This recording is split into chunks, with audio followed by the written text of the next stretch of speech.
If your understanding of World War II tank combat comes from popular culture or video games, you likely believe a very specific narrative.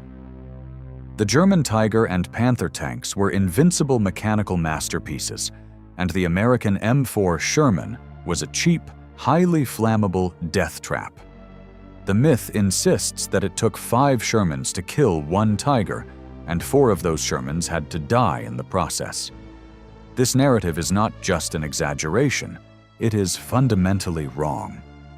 To the elite German Panzer commanders of the Waffen-SS and the Wehrmacht, the American armored divisions were not considered easy targets.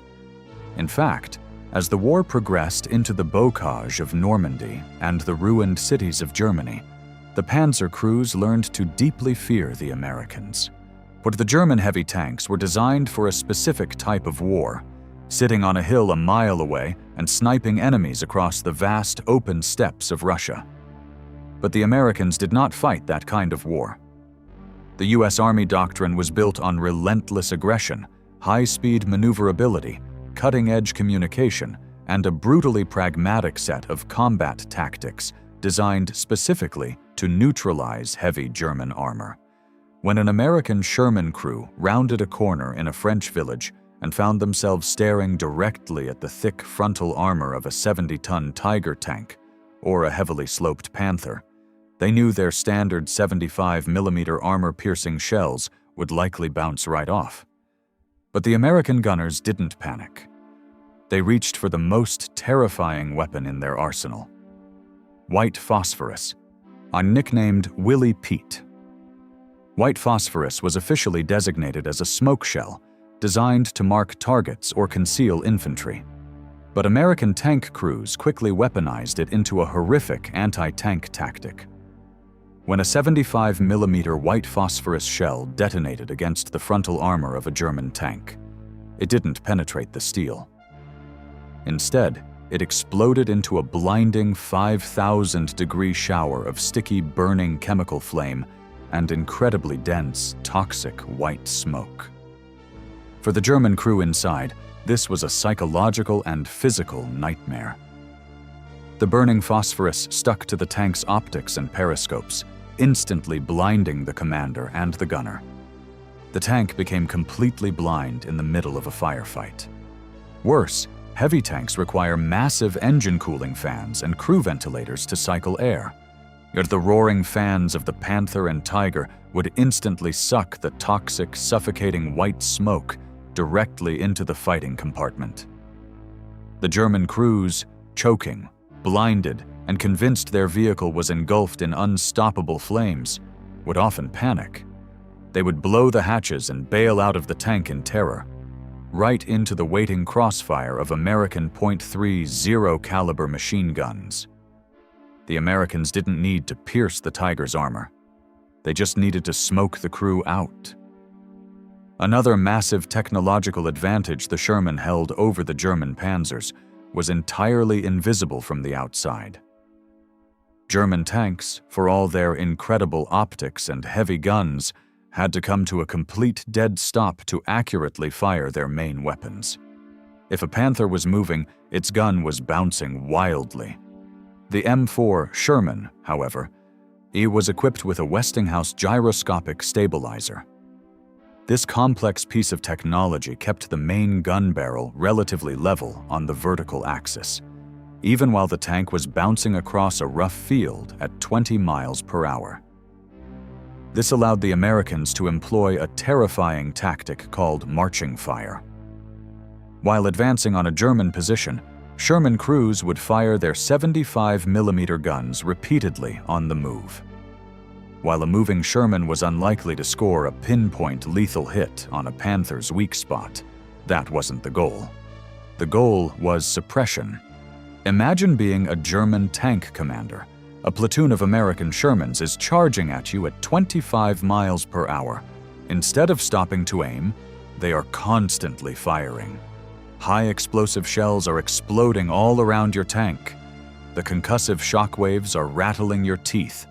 The dirt and smoke are blinding your optics, and the noise is deafening. You cannot return fire accurately because you can't see the target through the explosions, and if you stop to aim, you are dead.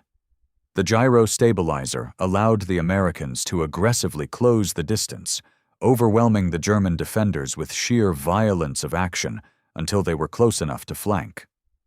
When the fight got to close quarters, the myth of the superior German tank completely fell apart. The German Panther was a lethal sniper, but in a close-range brawl inside a ruined European town, it was a death trap. The Panther lacked a power traverse system that was independent of engine RPM. This meant that if the Panther's engine was idling, its turret turned agonizingly slowly. It could take a Panther up to 60 seconds to turn its gun a full 360 degrees, where the Sherman's turret was powered by an independent hydraulic or electric motor.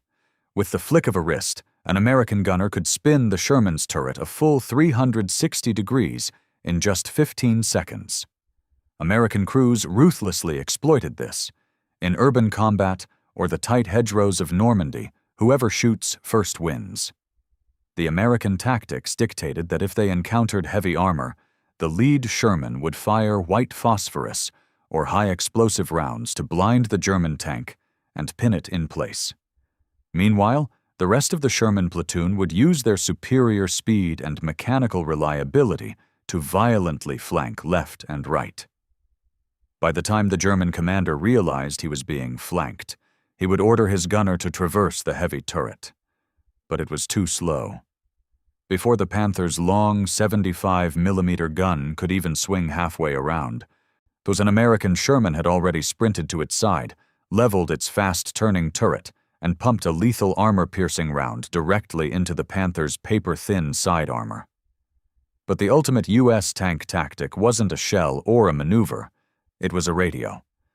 In the German military, radios were often limited to command tanks, and their communication networks were notoriously brittle under fire.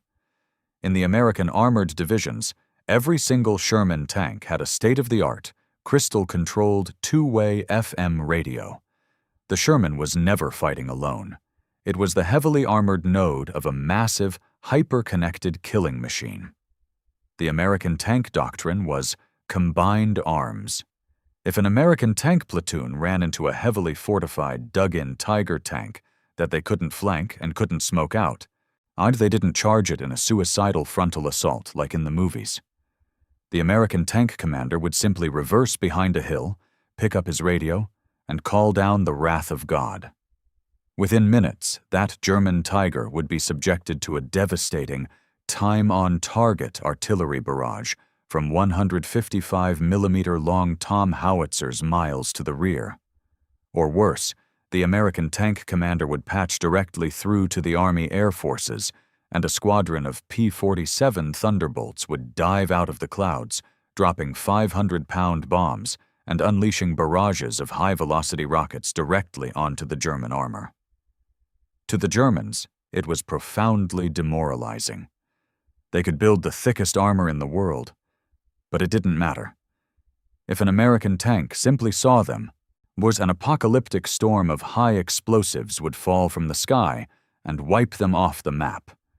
The idea that American tank crews were terrified underdogs bravely fighting superior German engineering is a compelling Hollywood story, but it is deeply insulting to the brilliance of American armored doctrine. The U.S. Army didn't want to build 70-ton, over-engineered mechanical monsters that broke down every 50 miles.